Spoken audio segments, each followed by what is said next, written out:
Você já chegou? Pode ficar à vontade. Pode ficar à vontade aqui na minha casinha. Eu ainda tô ajeitando as coisas, né? Mas pode ficar à vontade. Se não for incômodo pra você, eu tenho feito isso. Eu tenho sentado no chão mesmo. Antigamente tinha uns puffs aqui. E nessa lateral aqui tinha uma mesona. Uma mesa bonita.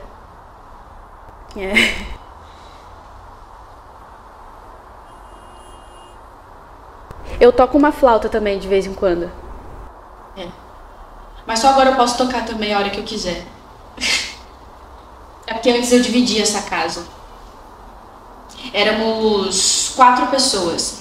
Era eu, um rapaz e 2 moças. Não. Eram 3 moças.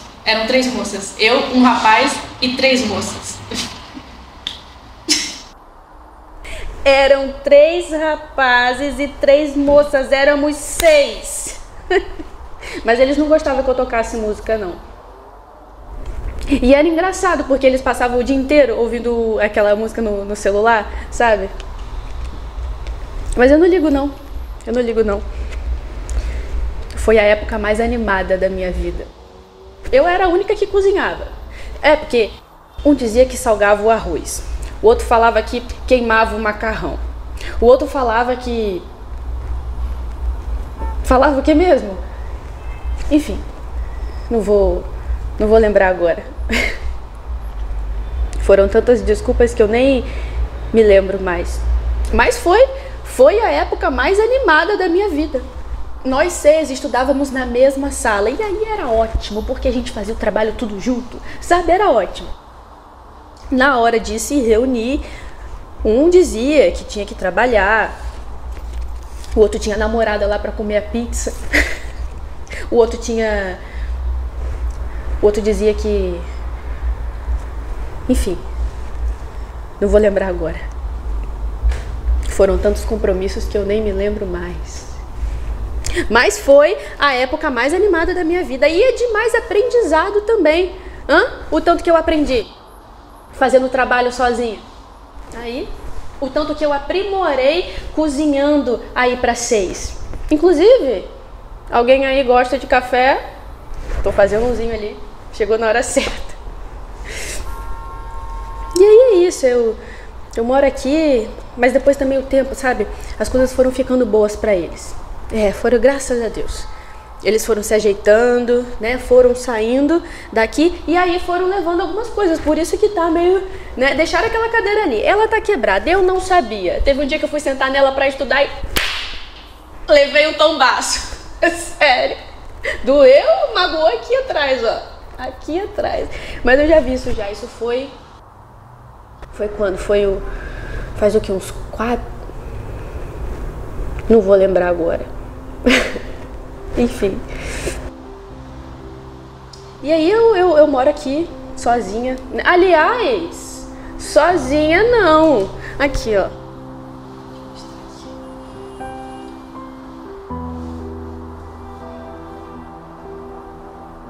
Eu e o Léo.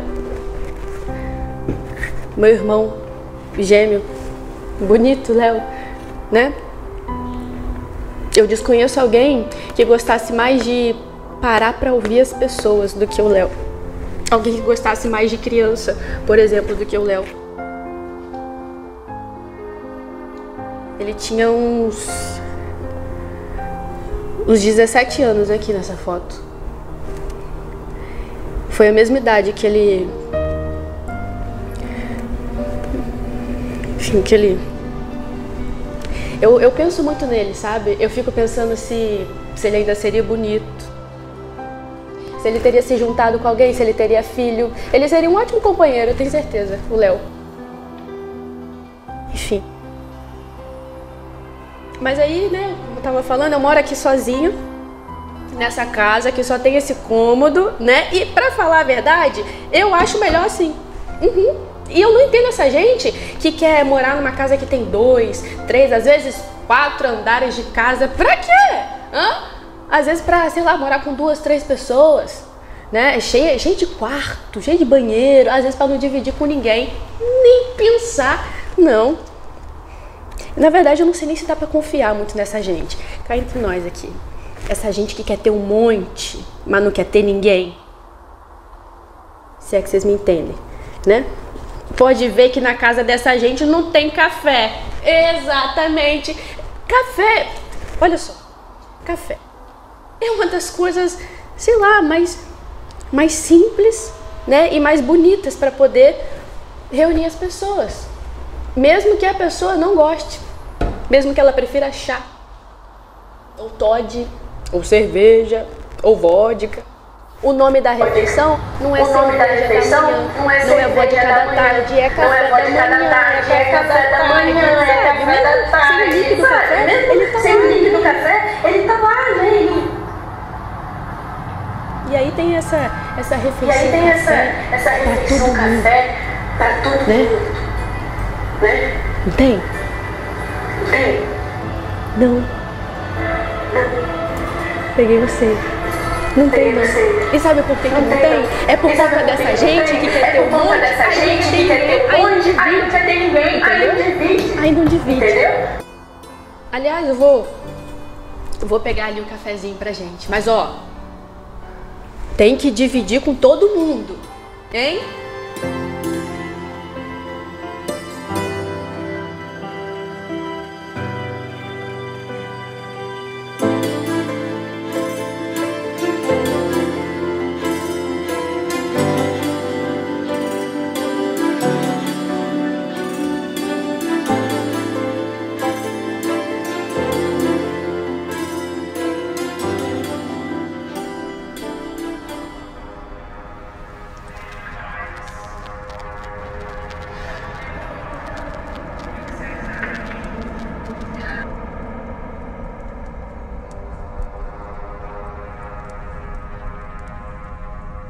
Eles me criaram para ser uma dama, uma mãe de família, controlada, submissa, passiva, que lavasse, passasse, cozinhasse, que deixasse os filhos sempre muito bem cuidados e alimentados. Além disso, deveria esperar meu marido chegar do trabalho ou das orgias com prostitutas e, quem sabe, trazer consigo alguma doença que me levasse prematuramente. Além disso, iria à igreja religiosamente, todo domingo. E que, se por um acaso meu marido tivesse me agredido ou traído, eu teria provocado. E Deus só me perdoaria se eu mantivesse minha família unida. Inclusive, teria de ser sensual na medida certa. Nem de menos para que meu querido companheiro não perdesse o interesse, e nem de mais para não ser comparada a uma meretriz.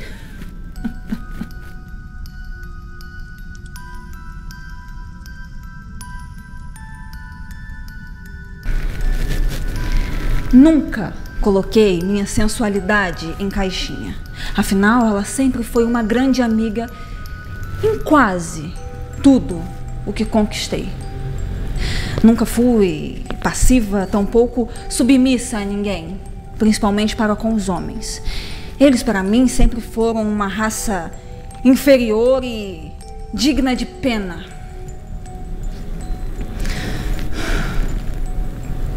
Eu ainda era muito jovem quando, por ironia do destino, minha família sofreu um grave acidente em uma viagem que não pude ir, pois tive uma grave enxaqueca. 4 mortos: meus pais, minha irmã mais nova e meu irmão mais velho. Lastimosamente, ao fazer uma curva sinuosa, o cocheiro perdeu a direção da carruagem após uma das rodas se soltarem, fazendo com que ele e toda a minha família caíssem de um despenhadeiro. Desafortunadamente, 6 dos meus melhores cavalos de tração se foram naquele dia. Após essa tragédia, herdei a mansão da minha família e uma quantia considerável em joias e dinheiro, que lastimosamente se esgotaram alguns meses mais tarde.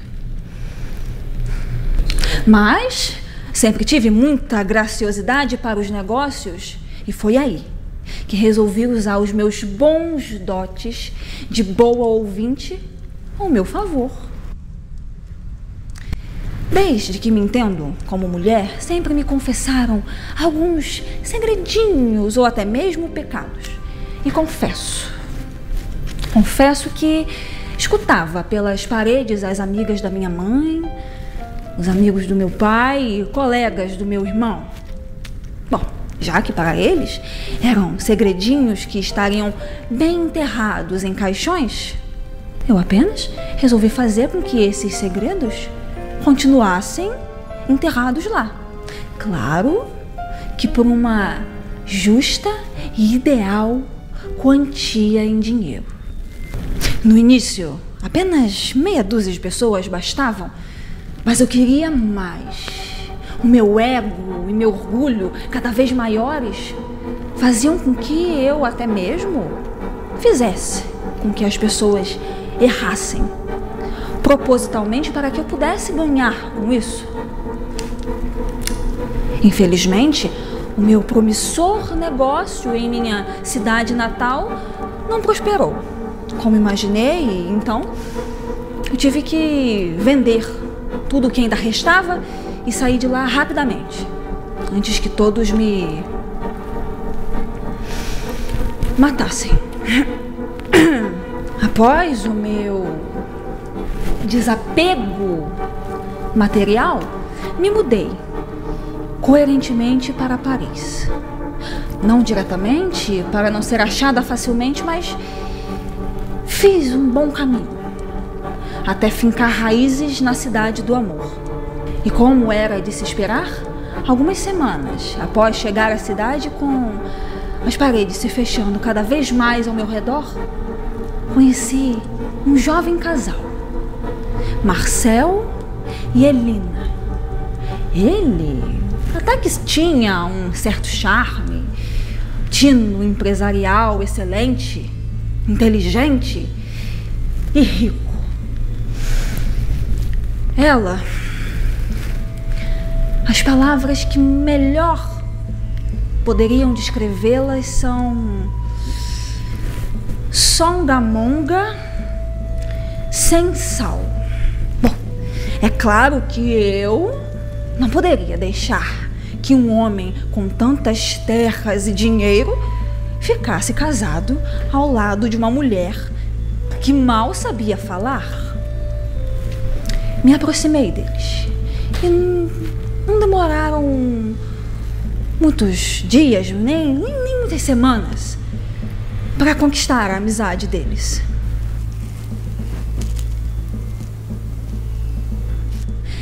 Me apresentei a eles como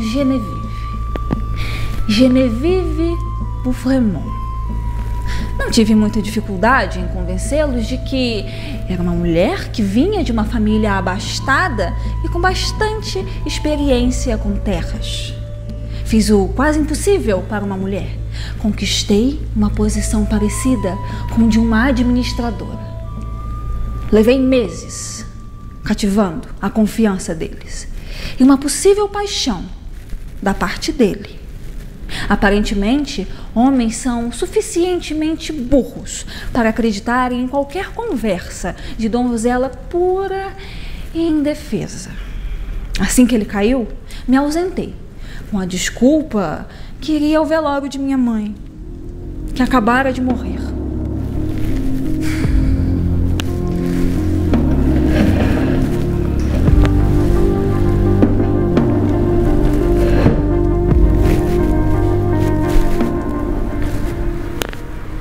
Fui ao encontro de uma conhecida feiticeira cigana e pedi a ela que ela fizesse com que ele se apaixonasse perdida e definitivamente por mim. Que ele, em momento nenhum, duvidasse de qualquer palavra que saísse da minha boca. E ela assim fez, com a única condição que eu jamais me esquecesse dela. Deveria enviar contribuições mensais, caso contrário, tudo ruiria.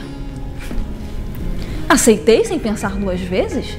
O valor não era alto. Eu poderia dizer que era para algum parente meu se manter como uma mesada.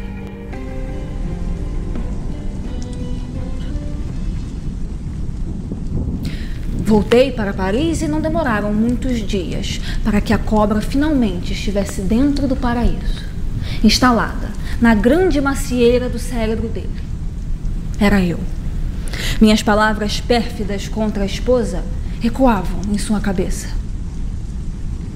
E a desconfiança já crescia cada vez mais. Não foi muito difícil montar a tragédia. Eu já tinha experiência em destruir famílias.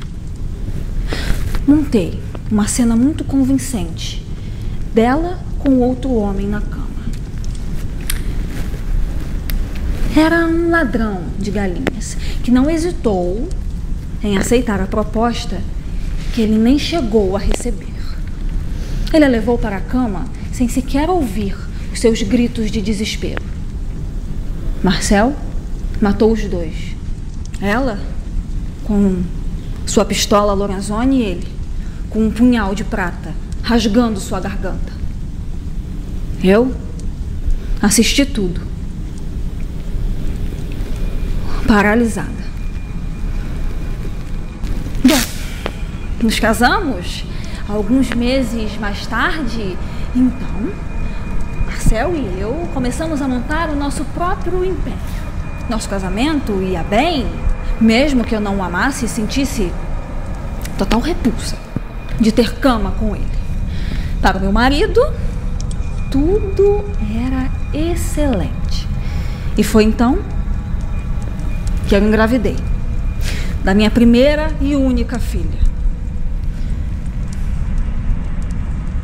Ela foi o presságio da minha ruína, desde o parto terrivelmente difícil. Mas, para o meu marido, tudo era motivo de festa. A cada passo dado, cada palavra aprendida, tudo era motivo de festa na vida daquele homem. Eu confesso que mesmo em silêncio e me mantendo a uma distância segura,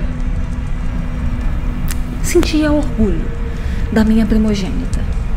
Ela não seria uma mulher fraca como todas as outras. Assim que Lia fez 3 anos, meu marido teve uma grande ideia de contratar uma professora particular. Bom, eu entrevistei todas as professoras da cidade e nenhuma delas estava à altura da minha filha. Até ela chegar.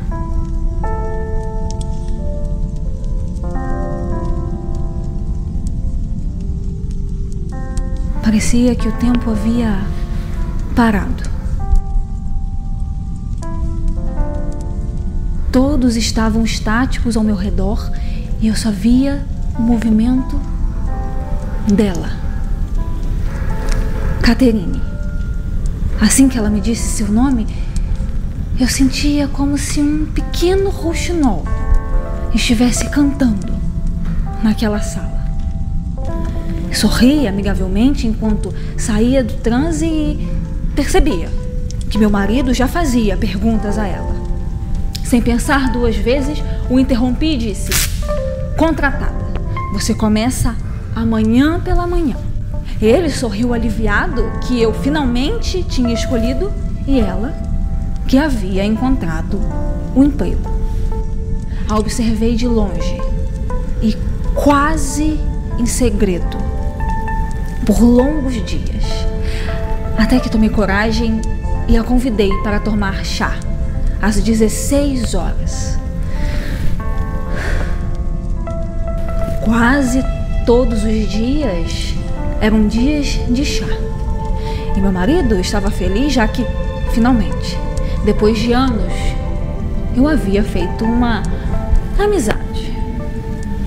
Bom, Estávamos sozinhas quase o tempo inteiro. Eu não a seduzi em momento nenhum. Um dia, simplesmente nos beijamos e aí tudo explodiu. Começamos a nos encontrar em lugares mais privados e nos relacionamos intimamente.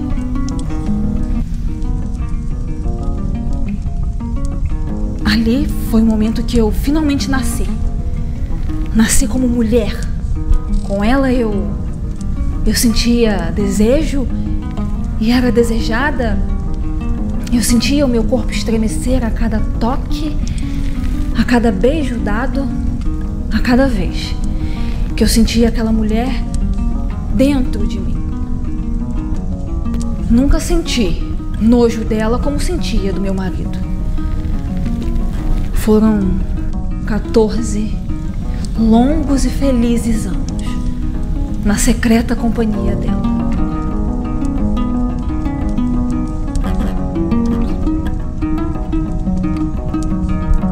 14 anos inventando inúmeras viagens sem sequer sairmos da cidade. E foi no 14º aniversário que tudo escorreu pelos meus dedos sem que eu tivesse a mínima chance de segurar. Minha filha já era uma mulher. Com 17 anos, ela superou qualquer ação já feita por mim. Ela conseguiu ser a pior vulpina que eu tive o desprazer de deixar sair do meu ventre.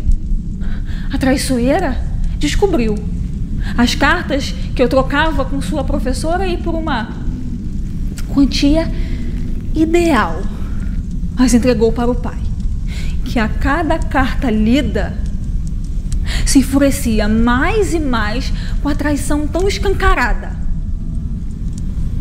em sua cara. A cada carta, o feitiço se esvaía mais e mais até não sobrar mais nada.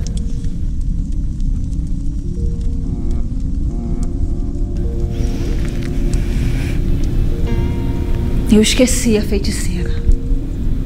Eu estava junto de Catherine, em sua casa. Era uma data tão especial que eu havia comprado um pequeno anel de ouro cravejado com pequenas pedrinhas de rubis para que ela pudesse usar sem levantar qualquer suspeita. E ela juntou algumas economias que ela tinha e me comprou um lindo colar. Estávamos juntas, nuas na cama, quando ouvimos um barulho estrondoso, portas batendo, objetos se quebrando, e eu conseguia ouvir o coração dela bater no meu. Eu segurei sua mão fortemente e nos cobri. Eu estava paralisada, eu não tive reação. Até que num segundo, a porta se abre num rompante. E lá estava a última figura que eu gostaria de ver naquele momento. Marcel, com a mesma pistola Lorenzoni e o mesmo punhal em mãos, gritando feito um louco e chorando feito um animal. Eu me levantei, eu fui até ele e tentei me explicar, mas ele me bateu com o cano da arma, fazendo com que eu caísse no chão. Fiquei atordoada e pude ver ele apontar a arma para a mulher, ainda nua, na cama. Pulei na frente dele, pedindo pelo amor de Deus que ele não fizesse aquilo. Jurei que iríamos embora e ele nunca mais saberia de nós duas. Tudo em vão. Ele me jogou novamente no chão e quando eu pulei na frente dele, ele atirou em mim. Depois disso, eu não sei o que ele fez com ela.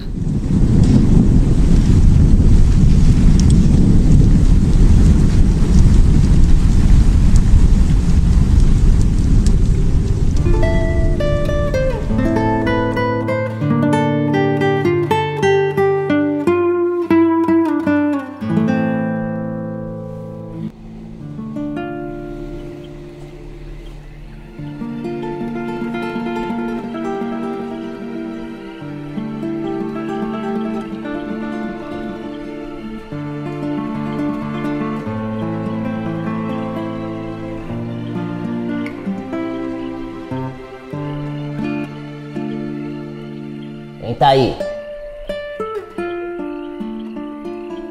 Doninha? É você, Doninha? Onde já se viu. Imaginar que uma pessoa que tá morta, enterrada, vai vir te visitar.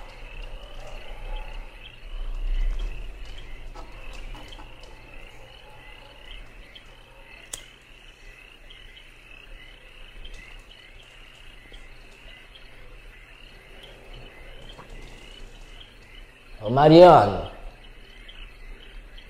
é você, meu filho? Não. É mais fácil o morto vir me visitar do que você. Também depois de tudo que eu te fiz, né?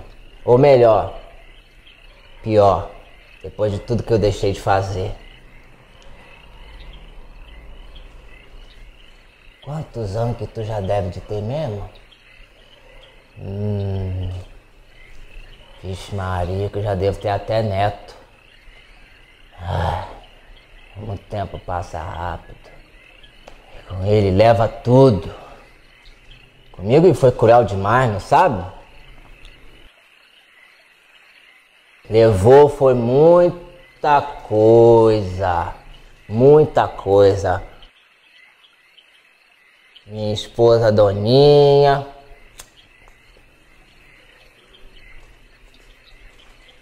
Meu filho.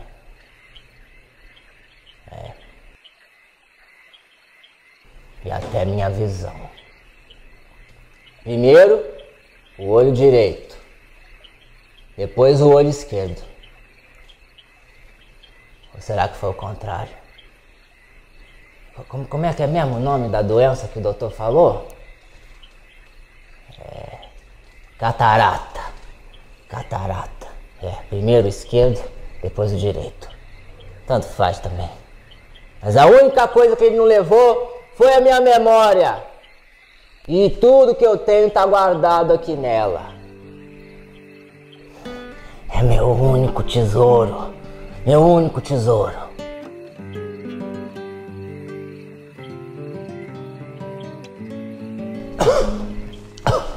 Olha só. Eu não sei quem é, eu não sei se tem alguém aí. Mas se tiver, pode se chegar. Se tiver trazendo comida pra mim, eu agradeço. Pode deixar aí em cima da mesinha que depois eu esquento e como. Se quiser um dedinho de café, tem aqui, ó. No bule em cima da mesinha. Só que tá frio que eu fiz hoje de manhã, viu? Café eu faço uma vez só, que é pra economizar pó e açúcar. Pra mim tá bom. Pra você eu não sei.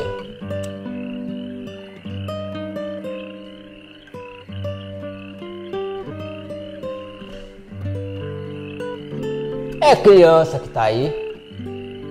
Ô menino, chega pra perto que eu te conto uma das minhas histórias. Mas que história que eu vou contar pra criança, né? Carece de ser uma história divertida, mas criança se diverte com qualquer coisa, tá? Eu também não vou ficar inventando história pra entreter criança não, viu? Depois quem fica com forma de velho mentiroso sou eu.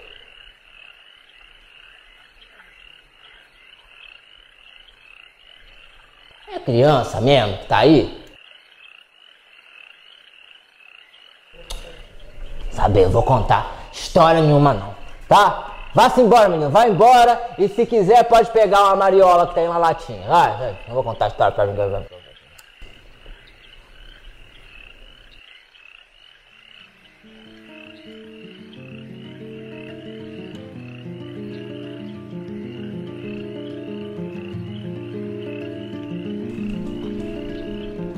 Ô menina, você tá aí ainda?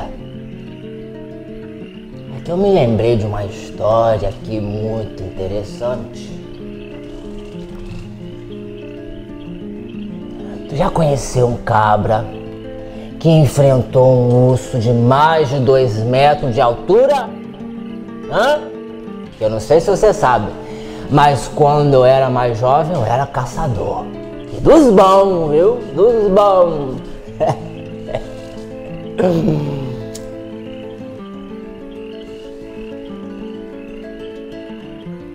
Mas isso faz muito tempo, né?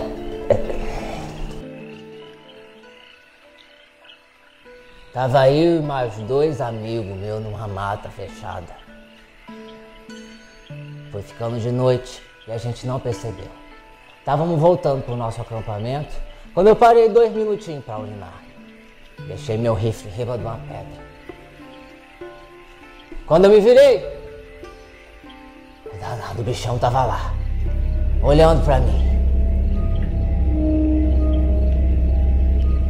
Se eu já não tivesse urinado, eu tinha me urinado inteiro. Sorte minha é que eu andava com uma adaga aqui, ó. Então ficou só eu e ele. Naquele momento, se encarando. Eu não sei quem tava com mais medo. Se era eu ou se era ele. Naquele momento, naquele exato momento, eu senti medo. Mas também me senti vivo. Mais vivo do que eu me senti em toda a minha vida. Mais vivo do que eu me sinto nesse momento. O danado veio me atacar, eu apanhei minha adaga e dei na jugular dele. Eita, que essa história é pesada demais pra contar pra uma criança. Ô menino, você tá aí ainda?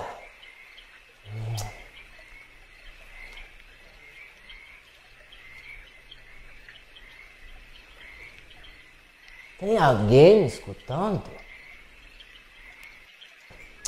Onde já se viu. Depois de velho deu pra falar sozinho.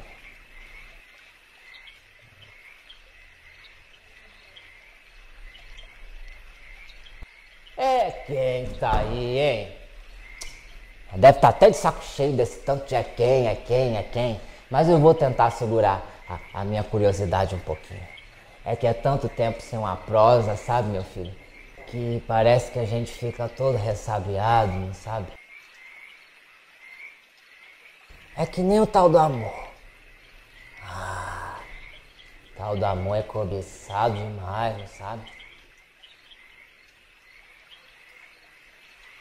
Eu tenho lá minhas dúvidas. Se ele existe mesmo.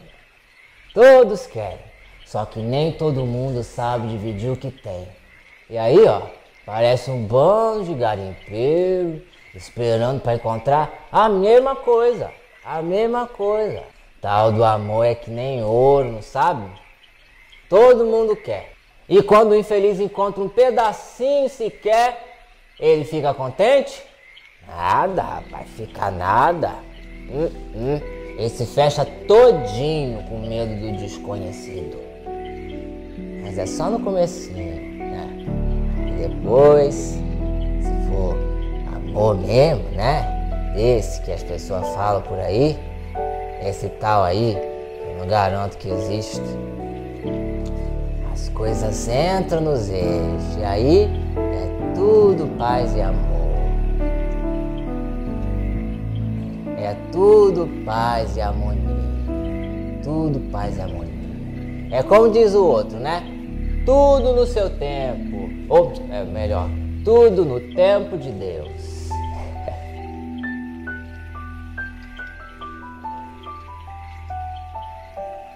Mas deixa de cerimônia. Pode chegar pra perto, só não repara a bagunça, viu? Que a casa é de pobre, não tem luxo nenhum. Todo mundo é bem-vindo aqui, viu? Se achegue, se acomode onde conseguir. Carece ter medo de mim, não. Eu não mordo, não. Eu sou só um velho cego. Tá bom? Aqui todo mundo é bem-vindo, mas menos a tal da morte, viu? E essa aí, ao contrário do amor, eu sei que existe. Tanto sei que já sofri na pele as desgraças que ela causa. Tá? Você não tem medo, não. Não tem medo, não. Ainda tô aqui, ó. Pode vir, que só vai me levar se for a minha hora. Tô aqui, ó. Bartolomeu do Espírito Santo. Mas você pode me chamar de Bartô. Não, pra você é seu Bartô, que eu não te dou essas confianças.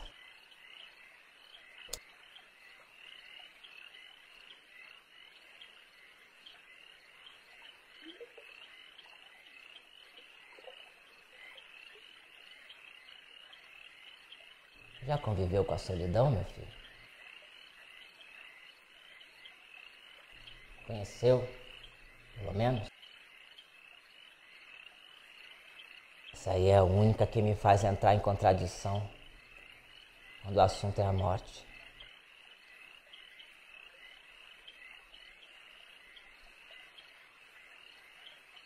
Solidão é a morte que não leva a gente embora.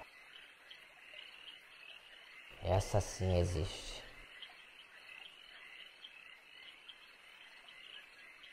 Ela tá impregnado nessa casa, sabe? Nas paredes, nos móveis, na minha pele, é na minha alma, não sabe? Mas na minha alma é só por enquanto, porque quando chegar o meu momento de ir embora, aí eu vou encontrar a minha doninha lá, nesse tal de paraíso.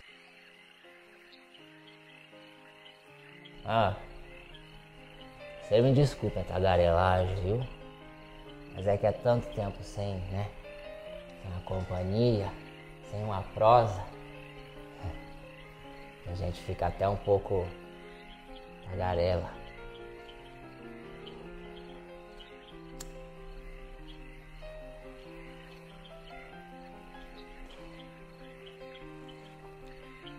Deve estar na minha hora, né? Melhor eu vou embora. Mas você pode ficar à vontade aí, viu? Só não repara a bagunça, casa de pobre, já sabe, né? Mas você pode se ajeitar aí por onde quer que você quiser, tá bom? Quiser café, tem aqui, ó, no bulezinho na mesinha, tá? Só que tá frio, que eu fiz hoje de manhã. Pra mim tá bom, pra você eu não sei não. Café eu faço uma vez só. É para economizar pó e açúcar.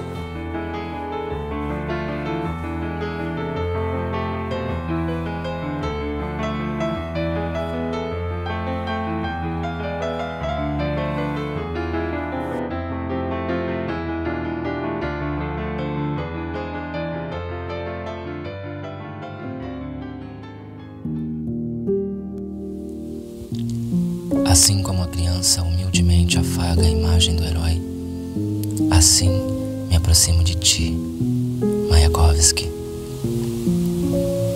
Não importa o que me possa acontecer por andar ombro a ombro com um poeta soviético. Lendo teus versos, aprendi a ter coragem. Tu sabes, conheces melhor do que eu a velha história. Na primeira noite eles se aproximam e roubam uma flor de nosso jardim. E não dizemos nada. Na segunda noite já não se escondem.